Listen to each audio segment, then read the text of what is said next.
All right, so far in Journey 200, I've learned a lot about how important it is to do your due diligence and make sure that you are really checking your work and not doing any fatals or making sure you're not misspelling someone's name, because that, I mean, it does seem small to like just somebody in general, but for that person, like that's what they'll remember about the story. So it's really important to make sure you're doing a lot of fact checking and proofreading your work and making sure that everything is done correctly and done the right way. And also getting in your work on time, deadlines.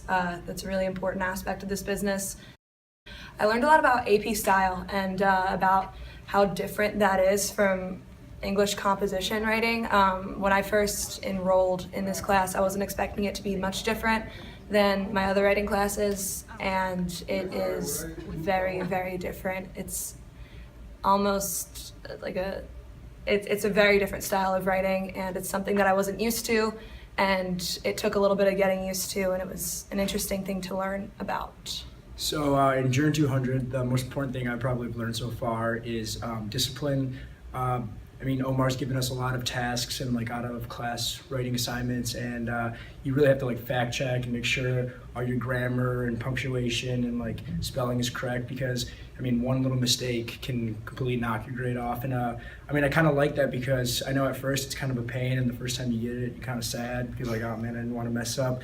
But I mean, it really builds discipline, and like going on in like 300 courses and after this, I mean, practicing it now and getting it perfect when you get to those later courses and then out into the real life, you're not going to be making those mistakes.